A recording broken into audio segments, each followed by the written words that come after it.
Hello everyone, welcome back to this new class. साथियों, आप सभी का स्वागत है। बहुत ही बेहतरीन क्लास होने वाली है। आने वाली जो परीक्षा है बिहार दरोगा और बिहार पुलिस के लिए, आप सभी जान रहे हैं कि जो भी आप पढ़ रहे हैं उसके साथ साथ एनसीईआरटी की डिमांड कितनी बढ़ती जा रही है, रिलेवेंसी बढ़ रही है।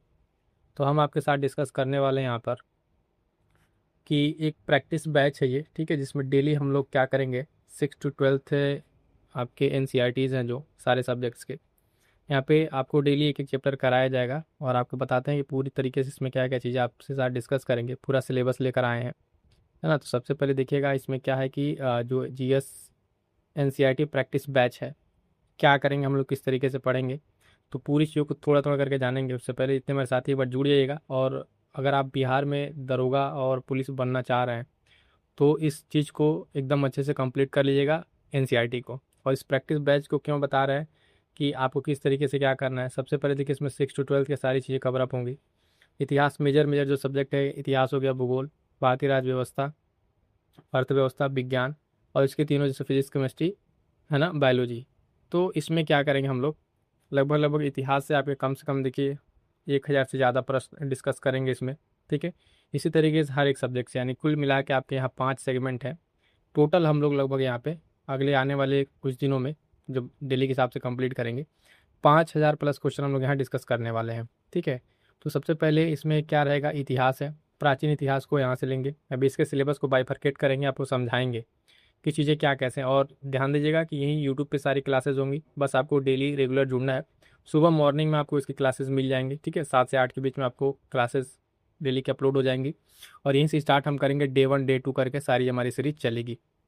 जो भी आपके साथी हैं, आप लोग एकदम तैयार हो जाइए साथियों, ठीक है। और एकदम अच्छे तरीके से होता है ना कि आप डेडिकेट होके, इसके साथ साथ हम आपको करंट अफेयर भी पढ़ाते चलेंगे, ताकि जब भी जो भर्ती आने वाली है उसमें आपका जो है ये बेस आपका पूरा अच्छे से तैयार रहे।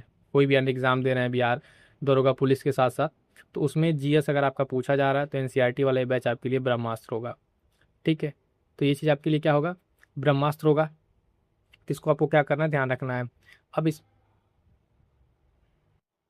अभी स्टार्टिंग में, अब जो है पूरा सिलेबस अभी आपको डिस्कस करेंगे, एंशिएंट, मध्यकालीन, आधुनिक, है ना। इसी तरीके भूगोल में आपके भारत के भूगोल से क्या करेंगे, विश्व का भूगोल, राज्य व्यवस्था, इन सारी चीज़ों को। तो जब आज से ही आप लग जाइए, अपना एक शेड्यूल बनाइए, क्लास जहाँ से भी आप कर रहे हो, ठीक है। आपको जो बुक्स पढ़ रहे हैं जहाँ से पढ़ना पढ़िए, लेकिन हमारे साथ जो है आप डेली आधे से 1 घंटा दीजिए। इसमें आपका पूरा बेसिक से एकदम हम चीज़ों को तैयार कराते चलेंगे और प्रैक्टिस होता रहेगा। अब देखिए, जैसे प्राचीन इतिहास की बात करेंगे तो इसको हमने पूरा अच्छे से बाइफरकेट कर दिया है, क्या क्या इंपॉर्टेंट चीज़ें कहाँ कहाँ से पूछी जाती हैं। कोई भी ऐसा सेगमेंट नहीं रहेगा जो आपका छूटेगा यहाँ से, तो इसको ध्यान रखिएगा, ठीक है। अब प्राचीन इतिहास में हम देखेंगे साथियों, तो ऐतिहासिक स्रोत से कई बार क्वेश्चन पूछे जाते हैं। उसके बाद से प्रागैतिहासिक काल, जो पाषाण काल और बाकी चीज़ें हैं उसमें, वहाँ से उसके बाद से ये सब चैप्टर वाइज चलेगा आपका, है ना। तो इसको भी ध्यान से अगर देख लेंगे, आप नोट डाउन करना चाहें तो नोट डाउन कर लीजिएगा। और पीडीएफ्स वगैरह के लिए, इसके सिलेबस और बाकी चीज़ों के लिए आप टेलीग्राम चैनल जरूर ज्वाइन कर लीजिएगा, है ना। आप एकदम आराम से देखते चलिए क्या क्या चीज़ें हम आपके साथ डिस्कस करेंगे। सिंधु सभ्यता, ठीक है, वैदिक काल सभ्यता, बौद्ध एवं जैन धर्म डिस्कस करेंगे। इससे रिलेटेड क्वेश्चंस, जो भागवत, वैष्णव एवं शैव धर्म है, महाजनपद काल से क्वेश्चन पूछे जाते हैं। मोस्ट इंपॉर्टेंट मौर्य और मौर्योत्तर काल, यहाँ से प्रश्न पूछे जाते हैं, इसको डिस्कस करेंगे हम लोग। उसके बाद से अगर आप देखेंगे तो गुप्त काल है, गुप्तोत्तर काल, दक्षिण भारत में जो इंपॉर्टेंट चोल, चालुक्य, पल्लव, संगम युग है, भारतीय दर्शन से रिलेटेड कुछ मिसलिनियस। इतना लगभग 14 चैप्टर है। और इस तरीके से आपका क्या कंप्लीट होगा, तब प्राचीन इतिहास कंप्लीट होगा, ठीक है। अब इस प्राचीन इतिहास आपके लगभग 14 है, तो एक दिन में लगभग 1 से 2 चैप्टर मान के चलिए, तो अगले 5 से 6 दिन में, 5 to 6 डेज आपका प्राचीन इतिहास कंप्लीट हो जाएगा, ठीक है। और करना क्या है, इसके साथ साथ जब आप क्लास करेंगे, आपको क्वेश्चंस की प्रैक्टिस कराएंगे, तो जो क्वेश्चन आपको नहीं आएगा उस क्वेश्चन को क्या करना है आपको साथियों, एक कॉपी बना लीजिएगा, साथ हमारे जुड़ जाइए, है ना। और उसमें नोट करते चलिए कि ये क्वेश्चन हमको नहीं है, इस टॉपिक से मेरे क्वेश्चन गलत हो रहा है। ध्यान दीजिएगा, क्लास हम आपको पूरा जब करा देंगे तो आपके पास रिवीजन के लिए कुछ चीज़ होना चाहिए। तो वो रिवीजन के लिए नोट्स आप कैसे बनाएंगे, वो अभी हम आपको दिखा दे रहे हैं, किस तरीके से आपको बनाना रहता है। 1-2 पेज का नोट्स का सैंपल दिखा दे रहे हैं। अब देखिए साथियों, ये जो कुछ नोट्स हैं आपको खुद से बनाना है। जैसे मान लीजिए कुछ क्वेश्चन प्रैक्टिस करा रहे हैं, तो इसे मान लीजिए कुछ संविधान संशोधन से पूछा है, तो आपको ऐसे कीवर्ड में नोट करते चलना है, ठीक है। इस तरीके से आप आपका खुद का बनाया हुआ एक पेज रहेगा, और चैप्टर वाइज किसमें से कितने क्वेश्चन आपको आ रहे हैं, कितने नहीं आ रहे हैं। तो आई थिंक ये आपको एक आइडिया लग गया होगा। किसी तरीके से आपको एक नोट्स बनाना है जो आपको है ना, अंतिम समय में रिवीजन से मान लीजिए यहाँ पे कुछ चीज़ें घटनाक्रम पूछा है तो ये सारी डेट आपको एक जगह, और ये किसी के भरोसे ना रहिए, मैं कहूँगा किसी के भरोसे ना रहिए, आप खुद से बनाइए, खुद से रिवाइज कीजिए ताकि अगला जो परीक्षा हो आप उसको क्वालिफाई कर सकें। अब आगे आ जाइएगा। ठीक है, अभी कुछ लोग जो यहाँ से जो लोग सीरियस नहीं है, जिनको लग रहा है कि क्या ही होगा इसको करके, इस तरीके से चीज़ों को पढ़ के, तो वो लोग छोड़ के जा चुके हैं, और जितने साथी जुड़े हैं तो अंत तक देखिएगा। यहाँ पर हम आपके साथ पहले पूरा सिलेबस इस बार डिस्कस करते रहें, और भी इसके साथ से हम क्लासेज आने लगेंगी, प्लेलिस्ट बना देंगे इसकी, आप वहाँ से आराम से कि क्लास करते रहिएगा। अब देखिए, जब मध्यकालीन भारत में हम आते हैं साथियों, तो यहाँ से पूर्व मध्यकाल हमको पढ़ना है। भारत में मुस्लिम आक्रमण, दिल्ली सल्तनत, है ना, गुलाम वंश, खिलजी वंश, तुगलक के सारे वंश से रिलेटेड क्वेश्चन डिस्कस करेंगे। उसके बाद से जैसे हम लोग आगे बढ़ेंगे तो दिल्ली सल्तनत का प्रशासन देखेंगे, किस तरीके से प्रशासन था उस समय, कौन कौन से सल्तनत कालीन राज्य थे। विजयनगर साम्राज्य, बहमनी साम्राज्य बहुत इंपॉर्टेंट हो जाता है। उसके बाद से आ जाएंगे हम लोग मुगल पे। ठीक है, मुगल को, उसके शासन प्रशासन को देखेंगे, उसमें साहित्य, चित्रकला और किस तरीके से उसका विघटन हुआ।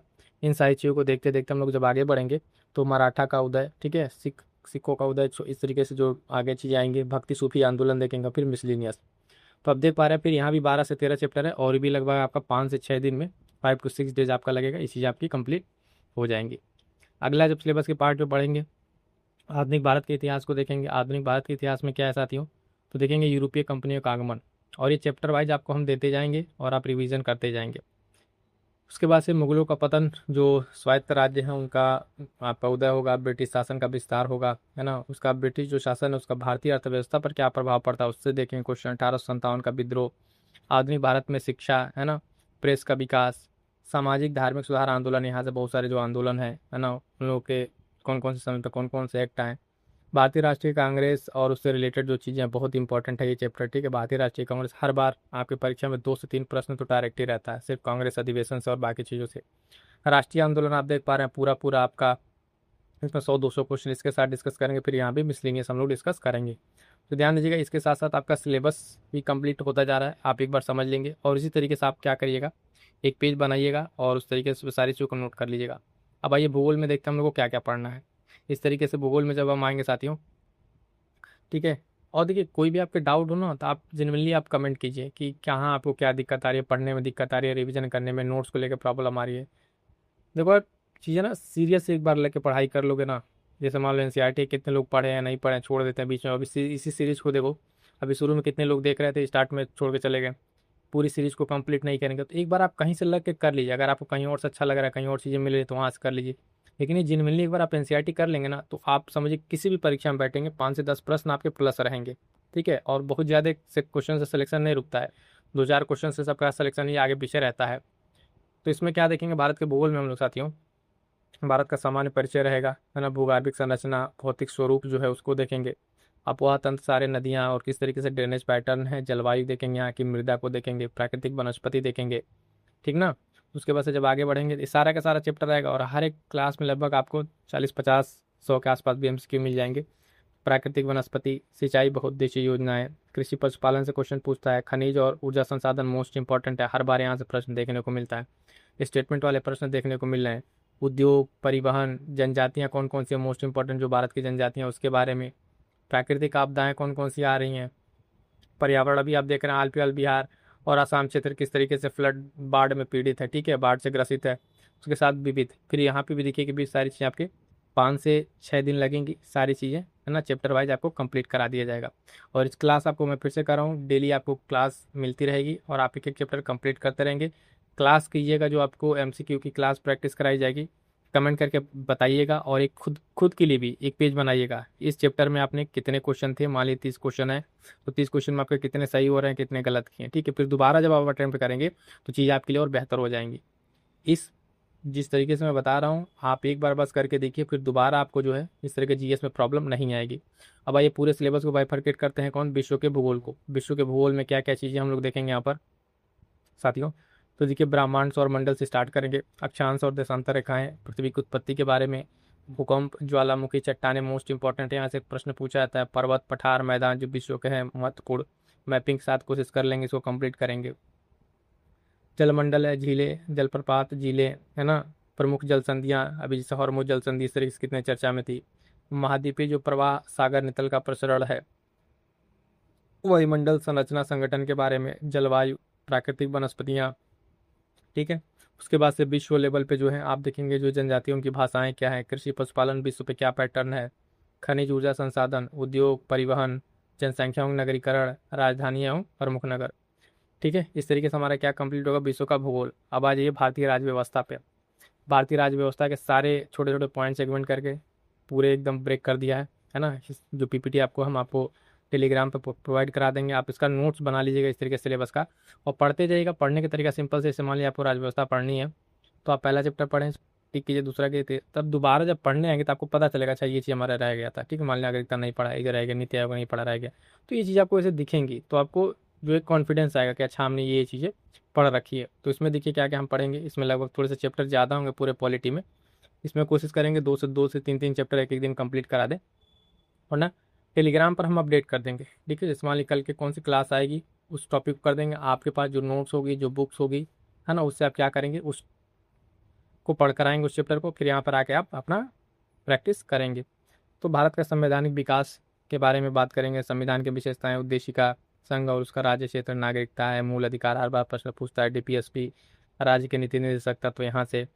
ठीक है, राष्ट्रपति, उपराष्ट्रपति, संघीय मंत्री परिषद, संसद, राज्य विधान मंडल, राज्यपाल, इससे रिलेटेड क्वेश्चन। स्थानीय स्वशासन में आप भारत में न्यायपालिका, निर्वाचन आयोग देखेंगे हाल फिलहाल में कितने चर्चा में था, लोक सेवा आयोग के बारे में देखेंगे क्या क्या चीज़ें हैं, है ना। और ये जब एक बार आप यहाँ से पढ़ लेंगे ना तो चीज़ें आपके लिए बहुत बेहतर हो जाएंगी। वित्त आयोग, नियंत्रक, महालेखा परीक्षक, महान्यायवादी, नीति आयोग, राष्ट्रीय जांच एजेंसियाँ, मानवाधिकार, है ना, राष्ट्रीय महिला आयोग, राजभाषा क्या है, आपात उपबंध क्या है, ठीक है ना, विशेष वर्गों के असंवैधानिक उपबंध में, संविधान संशोधन और मिसलिनियस, यहाँ पर लगभग 28 चैप्टर में कंप्लीट हो जाएंगे। यहाँ भी लगभग 1000 से प्लस एमसीक्यू आपके पॉलिटी से रहेंगे। अब आएंगे जब हम अर्थव्यवस्था पे इसी तरीके से आएंगे, भारतीय अर्थव्यवस्था में क्या क्या चीज़ें देखेंगे तो इसका परिचय देखेंगे। ठीक है, आर्थिक समृद्धि और आर्थिक विकास से रिलेटेड, राष्ट्रीय आय, आर्थिक नियोजन, और एक कंप्लीट आपको प्लेलिस्ट अवेलेबल रहेगी। जब भी चाहिएगा तो आप इसको आके देखिएगा, कोई भी एग्जाम है उससे पहले आकर रिवाइज जरूर कर लीजिएगा, है ना, जीएस के लिए। सतत विकास, गरीबी एवं बेरोजगारी को देखेंगे। ठीक है, रोजगार कल्याण की योजनाएं कौन कौन सी चल रही है, मुद्रा बैंकिंग प्रणाली को देखेंगे, इससे रिलेटेड क्वेश्चंस को। आगे बढ़ेंगे साथियों तो मुद्रास्फीति और पूंजी बाजार, राजकोषीय नीति और उसका संरचना किस तरीके से है, कृषि संबंध क्षेत्रों में क्या क्या चीज़ें डेवलप हो रही हैं, क्या क्या नई योजनाएं आ रही हैं, उद्योग और औद्योगिक विकास के बारे में बात करेंगे जनसांख्यिकी जो सिद्धांत है, जनगणना से रिलेटेड, अंतर्राष्ट्रीय संगठन, समूह और समझौते से रिलेटेड चीज़ों को देखेंगे, फिर इसमें मिसलिनियस। तो इस तरीके से आपका अर्थव्यवस्था कंप्लीट होगा। फिर आगे आ जाइए, अब आपका भौतिक विज्ञान में आपको 3 चीज़ें फिजिक्स, केमिस्ट्री, बायो पढ़नी है। तो आपका यहाँ पे मापन हो जाएगा। ठीक है, पहला चैप्टर यांत्रिकी, गुरुत्वाकर्षण, पदार्थों के सामान्य गुण से रिलेटेड। उसके बाद से तरंग और ध्वनि, ये सारे के सारे यूनिट हैं आपको, उष्मा, ताप, उष्मा गतिकी, प्रकाश की लाइट आपका यूनिट है, यहाँ से क्वेश्चन पूछता है। विद्युत और विद्युत चुंबकत्व से चीज़ें, आधुनिक जो आपकी भौतिकी है उससे रिलेटेड, फिर मिसलिनियस। तो 10 चैप्टर में आपका पूरा का पूरा फिजिक्स जो है एकदम से कंप्लीट आपका यहाँ पर हो जाएगा। आगे सिलेबस में जब देखेंगे साथियों तो रसायन विज्ञान आपको मिलेगा। इसमें क्या है, द्रव्य और इसकी अवस्थाओं के बारे में पढ़ेंगे, द्रव्य की परमाणु संरचना, अम्ल, क्षारक और लवण के बारे में पढ़ेंगे, संयोजकता और रासायनिक बंधन के बारे में, रासायनिक अभिक्रियाएं, गैसीय नियम, तत्वों का आवर्ती वर्गीकरण। ठीक है, अगला चैप्टर इसमें हमारा रहेगा धातु और धातुकर्म, मिश्र धातु के बारे में और धातुओं के बारे में, रेडियो सक्रियता के बारे में, कार्बन रसायन, ईंधन। उसके बाद से आगे बढ़ेंगे तो क्या रहेगा, मानव जीवन में रसायन, मानव जीवन में क्या रहेगा, रसायन। तो इस तरीके से 10 से 12 13 चैप्टर आपका केमिस्ट्री, रसायन विज्ञान कंप्लीट करेंगे। फिर आगे बढ़ेंगे और सिलेबस में हम पे क्या है, जीव विज्ञान। ठीक है, इसमें क्या है तो आप देखेंगे जीव का क्रम, जीव का वर्गीकरण है, कोशिका, ऊतक है। ये यहाँ से ज़्यादा क्वेश्चन आपके पूछे जाते हैं, है ना। पादप रोग, पोषण से रिलेटेड आपको देखेंगे क्वेश्चंस। जो आपके रोग प्रतिरक्षा है, कंकाल तंत्र, श्वसन तंत्र, जितने आपके तंत्र हैं, पाचन तंत्र, ठीक है, सारे के सारे आपको यहाँ पे देखने को मिलेंगे। उसके बाद हम देखेंगे उत्सर्जन, तंत्रिका, परिसंचरण, अंतःस्रावी, प्रजनन तंत्र, आनुवांशिकी, जैव प्रौद्योगिकी और विविध। इस तरीके से जो है क्या है, हमारा पूरा का पूरा ये सिलेबस आपके साथ डिस्कस हो गया। अब देखिए इसमें ये आपका जो पूरा कंप्लीट इस तरीके से पहला सेगमेंट मेजर आपका इतिहास, फिर भूगोल को बता दिया, है ना, भारतीय राज्य व्यवस्था और अर्थव्यवस्था विज्ञान। तो शुरुआत हम लोग करेंगे कहाँ से साथियों, शुरुआत करेंगे हम लोग यही पहले से स्टार्ट करेंगे, इतिहास। और इतिहास में प्राचीन इतिहास के लेक्चर्स आना शुरू होंगे चैप्टर वाइज। ठीक है, तो ये तो सारी चीज़ें आप लोगों के लिए थी कंप्लीट आपका जीएस एनसीईआरटी प्रैक्टिस बैच, है ना। और ये पूरा का पूरा आपको है क्या है, फ्री यूट्यूब पर मिल रहा है, प्लेलिस्ट बनती जाएगी इतिहास, भूगोल और इस तरीके से करके, तो आप वहाँ से सारी चीज़ों को देख पाएंगे। तो अब जो है स्पेशल आपका बिहार दरोगा, बिहार पुलिस और बाकी और कोई भी एग्जाम दे रहे हैं जिसमें एनसीईआरटी आप जाना जीएस के रिलेवेंसी है, उसके लिए भी आप यहाँ प्रैक्टिस के लिए जुड़ सकते हैं। तो कंप्लीट 6 to 12 फिर से कह रहा है प्रैक्टिस बैच, डेली एक चैप्टर समाप्त करेंगे साथियों, बिल्कुल फ्री है। और हमारे साथ आपको बस जुड़ना है और ज़्यादा से ज़्यादा साथियों तक शेयर कर दिए, और कुछ नहीं, बस आप एक बार लग कर तैयारी कर लीजिए। एक बार जुड़ के तैयारी कर लेंगे, चीज़ें आपके लिए बेहतर हो जाएंगी। बाकी अन्य कोई चीज़ आपको लग रहा है कि चाहे कोई और बुक, जैसे बहुत सारे लोग लूसेंट के लिए भी कह रहे थे, ठीक है, इसमें जब एनसीईआरटी आप करेंगे तो सारी चीज़ें आपकी आ जाएंगी। फिलहाल बाद में अगर आप कहेंगे तो करंट अफेयर तो करा ही रहे हैं, उसके साथ साथ हम आपको वो सारी भी चीज़ें करा देंगे और उसके साथ साथ प्रैक्टिस बहुत कराएंगे, है ना। एग्जाम तक आपको एकदम धुआं धुआं होता है ना, एकदम आपको याद हो जाएगी सारी चीज़ें। तो इस तरीके से प्रैक्टिस कीजिएगा। और जो 2-3 चीज़ बताए हैं, जैसे कि एक नोट्स बनाते चलिएगा, दूसरा अटेम्प्ट कि कितने चैप्टर में कौन से क्वेश्चन आपके गलत हो रहे हैं, ये 2 चीज़ें रखिएगा। और जैसे एक 1 वीक आप जुड़ के देखिए यार इत्मीनान से, आराम से, फिर आपको समझ में आ जाएगा क्या आपके लिए सही है क्या गलत है। तो आई होप सो साथियों आप सभी के लिए एक छोटा सा प्रयास है, आप सभी जुड़ेंगे और अपना प्यार भरा कमेंट कीजिएगा आपको कैसा लगा ये प्रयास। और भी बाकी चीज़ जो आप यहाँ बता सकते हैं, ठीक है। तो ठीक है, बाकी सब इन्हीं सब चीज़ों के साथ thank you, thank you Bihar. मिलेंगे फिर नेक्स्ट क्लास में।